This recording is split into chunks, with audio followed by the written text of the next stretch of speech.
My dear friends in Christ, perhaps the shortest homily I ever heard was back when I was a seminarian at Mount Angel. Following the gospel, the priest, who was a celebrant, remained standing as we all sat back in our pews to listen to the homily.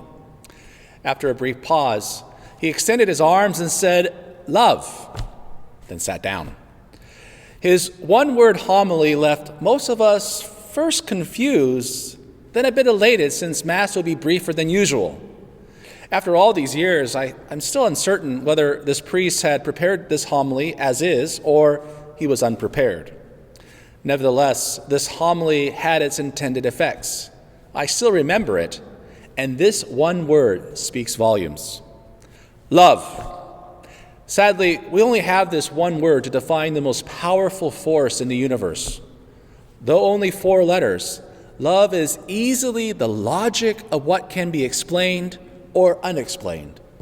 Regrettably, love is often cheapened by being regarded as an object or an emotion. Love is not a thing. Rather, love is a person, for God is love.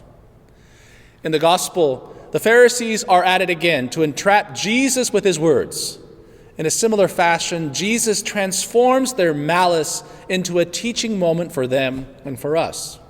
Jesus sums up the entire law and the teachings of the prophets with the law of love. Love God and love neighbor. We cannot love God without loving our neighbor, and we cannot love our neighbor without loving God. We were created to love and to be loved.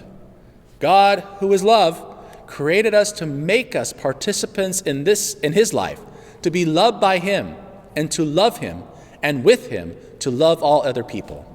This is the meaning and purpose of the life God has given us.